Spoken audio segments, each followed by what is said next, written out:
कल जो यह ब्रिक्स समिट ब्राज़ील में कंक्लूड हुई है, सभी देशों की 5 जो मेन देश हैं, Brazil, Russia, India, China, south Africa और जो बाकी ऐड किए गए लास्ट ईयर, जिसमें बहुत से कंट्रीज़ हैं। तो सबसे पहले तो भारत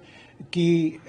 अचीवमेंट ये रही, डिप्लोमेटिक विन रही कि वहाँ पे सर्वसम्मति से पहलगाम टेररिस्ट अटैक को उसकी निंदा की गई और ये जो इतना इनह्यूमन बार्बरिक अटैक हुआ, और साथ में ही क्रॉस बॉर्डर टेररिज्म को भी फ्लैग किया गया। तो ये मैं समझता हूँ भारत की डिप्लोमेटिक उपलब्धि है। और भारत ने जो प्रस्ताव रखा कि ये United nation framework convention on climate change जो COP33 होने जा रहा है 2028 में, भारत उसकी मेज़बानी करेगा, ब्रिक्स कंट्रीज़ ने उसकी भी पूरी सपोर्ट की। और ख़ास करके भारत के जो आर्टिफिशियल इंटेलिजेंस गवर्नेंस पे काम हो रहा है, डिजिटल टेक्नोलॉजी जो भारत में आई है, चाहे आधार कार्ड से लेके जो सारा एक आइडेंटिटी का प्रूफ है, और जैसे हमारी ये UPI जो पेमेंट्स हैं वो बिल्कुल नीचे लेवल तक भी जो SME सेक्टर के लोग, तो कहीं ना कहीं सारी इकोनॉमी जो डिजिटाइज हुई है, फिनटेक इनोवेशन भी है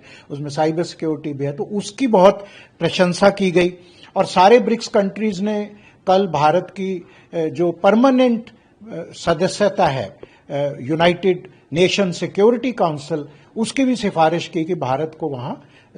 स्थिर मेंबर, परमानेंट मेंबर होना चाहिए। और भारत और देश जैसे चैंपियन करते रहे हैं कि ब्रिक्स देशों में इंट्रा ब्रिक्स ट्रेड हमारा बहुत कम है, तो वो उसकी एक रीज़न है कि हम दूसरी करेंसीज पे, डॉलर है, यूरो है, उस पे डिपेंडेंट है, उनकी फ्लक्चुएशन, उनका फॉरवर्ड कवर बहुत फ्लक्चुएट करते हैं। तो इंडिया ने उसकी भी लीडरशिप प्राथमिकता दिखाई और वहाँ हमारे प्रधानमंत्री जी ने प्रस्ताव रखा कि ब्रिक्स को अपनी लोकल करेंसीज में ट्रेड करना चाहिए, जैसे पहले हमारा रशिया के साथ था और ईरान के साथ था। क्लियरिंग मैकेनिज्म में ब्रिक्स कंट्रीज आपस में व्यापार करें। और ब्रिक्स जो भारत ने स्टार्टअप फॉर्म, नॉलेज फोरम बनाए, इसकी भी बड़ी वहाँ पे सराहना हुई कि कैसे भारत ने startup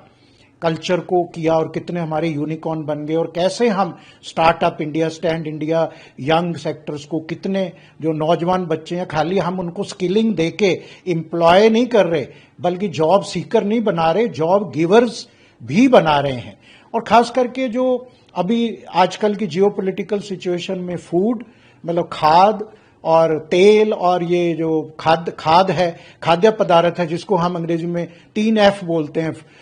food, fuel and fertiliser, उसकी दिक्कत आ रही है,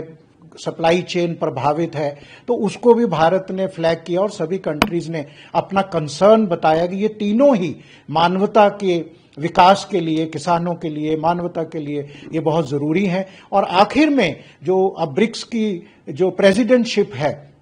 वो भारत के पास आ रही है 2026 में, भारत उसको होस्ट करेगा, वो भी प्रस्ताव मान लिया गया। और हमें ये भी ऐसा कोई उसमें संकोच नहीं है कि जैसे भारत ने एक मेमोरेबल, यादगारी और बहुत ही जो है सक्सेसफुल G20 किया, तो मैं समझता हूं कि जो अगले साल ब्रिक्स कॉन्फ्रेंस भारत में होने जा रही है ब्रिक्स देशों की और स्पेशल इनवाइटीज की, वो भी एक बहुत भव्य और बड़ा मीनिंगफुल कॉन्फ्रेंस रहेगी। भारत के लिए ये प्राइड का मौका है कि भारत अगली ब्रिक्स कॉन्फ्रेंस जो है वो होस्ट करेगा 2026 में। सारे ब्रिक्स के देशों ने उसको एक तो पर्टिकुलर अटैक को कंडेम किया, पहलगाम में जो हुआ, उससे ज्यादा महत्वपूर्ण है कि उन्होंने क्रॉस बॉर्डर टेररिज्म को भी फ्लैग किया, जो भारत की हमारा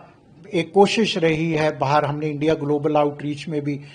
भारत सरकार ने कई डेलीगेशन भेजे अपोजिशन मेंबर्स के, तो हम सत्य को दिखा रहे हैं दुनिया को। तो आज वो ब्रिक्स में कम से कम क्रॉस बॉर्डर टेररिज्म को फ्लैग किया गया, जिसे मैं समझता हूं कि इस पे प्रेशर बनेगा और ये जीरो टॉलरेंस की जो भारत की फिलॉसफी है उसको भी काफी सपोर्ट मिली है। तो मैं समझता हूँ एक ये डिप्लोमेटिक विन है इस टाइप के जियोपॉलिटिकल सिचुएशन में उसका खंडन करना और साथ में क्रॉस बॉर्डर टेररिज्म को फ्लैग करना।